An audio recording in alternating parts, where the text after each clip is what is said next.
There's a running joke about Nikola Jokic that he couldn't clear a puddle of water if his life depended on it. For a professional athlete, that should be an insult. Instead, it has become a tribute.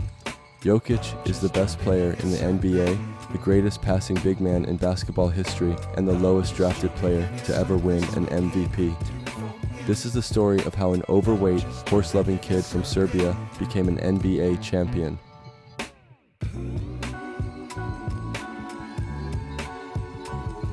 Nikola grew up in Sombor, Serbia, where 6 family members shared a 2-bedroom apartment.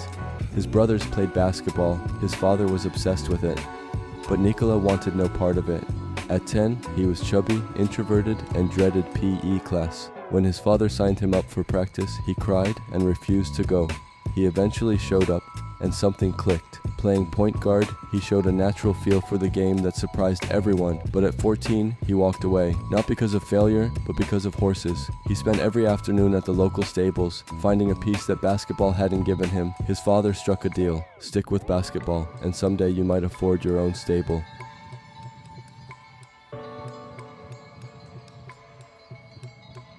Word of a gifted teenager in Sombor reached Nikola Jokic, the most influential basketball manager in Europe. He ran a club called Mega, built to find and develop raw talent. When he read that some kid was averaging 20 points and 20 rebounds per game, his first instinct was skepticism, probably just a bigger kid dominating weaker opponents. Then he found out Jokic was actually the least athletic player on the floor. That detail changed everything. Jokic signed him without ever watching him play. The only time in 30 years of running his agency that he ever did that. At Mega, Jokic won the Serbian Youth League MVP and earned a silver medal at the Under-19 World Championship. But the jump to senior basketball exposed a serious problem. He couldn't complete a single push-up and was exhausted before the first quarter ended. When I first started playing basketball back home in Serbia, Belgrade, I really couldn't do a push-up. At 17, he averaged just 2 points and 2 rebounds in 10 minutes per game. The staff put him on a nutrition plan and pushed him hard, but the weight barely shifted. It didn't take long to find out why. Jokic was eating burek, a dense Serbian pastry, in alarming quantities and washing it down with up to 3 liters of Coca-Cola every day.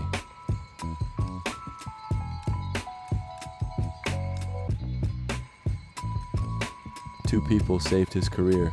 First was his older brother Nemanja, who had watched his own professional ambitions collapse after spending time with Darko Milicic, drafted 2nd overall in 2003, yet better known for wasted potential than anything he did on the court. Having lived through that, Nemanja pushed Nikola hard: clean up the diet, train properly, don't make the same mistakes. Second was Mega's coach Dejan Milojevic, who recognized something rare, a court vision that had no business belonging to a teenager. Rather than forcing him into a conventional center role, Milojevic gave Jokic total freedom to handle the ball and run the offense. In 2013, a 7-footer playing like a point guard was unheard of. For Jokic, it was simply natural. That freedom let him develop into something the NBA had never seen. By 2013 to 14, the work showed: 11 points, 6 rebounds, 3 assists across 38 games. It's about teammates, When I open, I score. When I pass, play basketball. Just play simple as I can. Enough for Raznadovic to enter his name in the 2014 draft.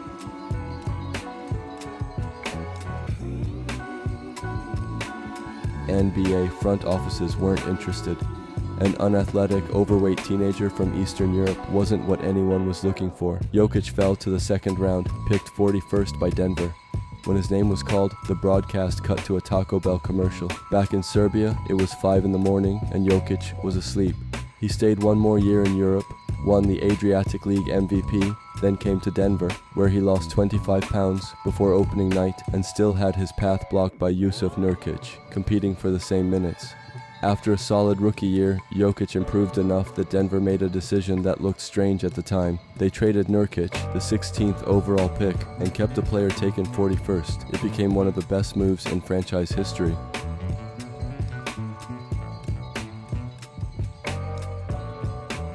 What Jokic does on a basketball court is hard to explain to someone who hasn't watched him closely. He doesn't block shots at an elite rate. He doesn't explode to the rim. He doesn't look like an athlete in any conventional sense.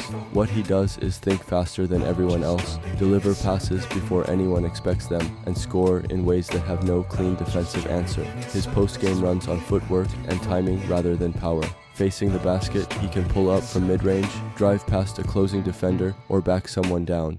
To be honest, I'm playing this way since I started playing basketball. When everything else fails, there is the Sombor shuffle. A half step back, half fade away that looks technically broken and drops through the net anyway. He hit a couple of those right foot joints that he shoot on me, like frustrating as hell. You feel like you've done everything you could possibly do to make him take a bad shot, and it hit nothing but the bottom of the net. Hidden beneath his unimposing frame is real physical strength in his lower body, hips, torso, and legs that lets him hold position and create space in ways that routinely surprise bigger opponents.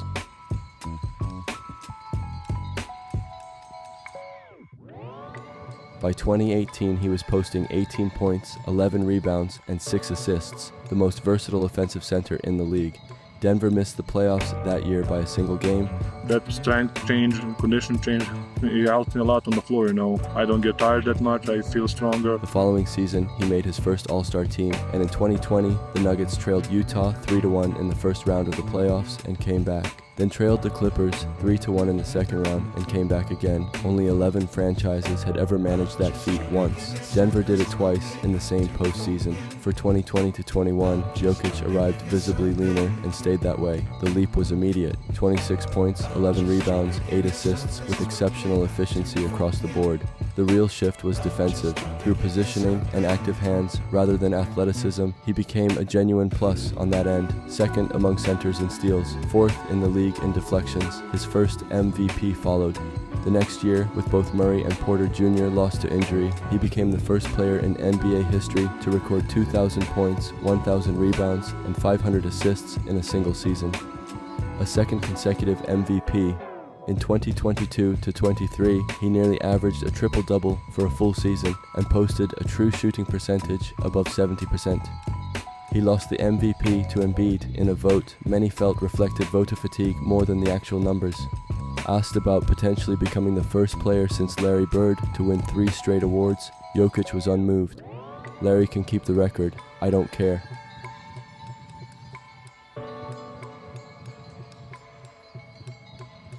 The playoffs settled everything.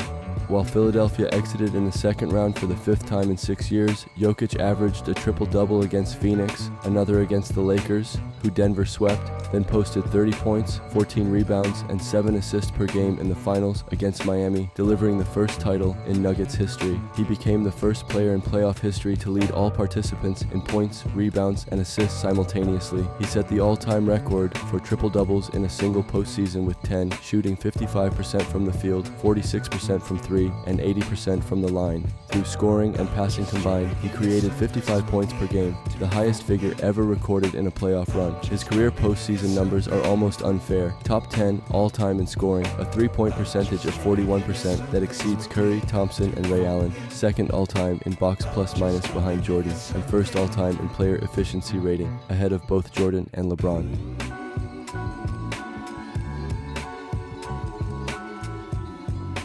Jokic will likely sign a 3rd max contract, making him the highest paid player in league history. He doesn't seem to think about it. He married his high school girlfriend. He owns horses back in Sombor, the stable his father once told him basketball might pay for. When the season ends, he races them. He never campaigns for awards, never talks about himself when a teammate will do. Since Tim Duncan, no dominant player has worn greatness so quietly. The kid who cried on the way to his first practice, who couldn't finish a push-up, who nearly drank his career away in Coca-Cola, became the most complete player the sport has produced, without anyone fully realizing it until it was already done.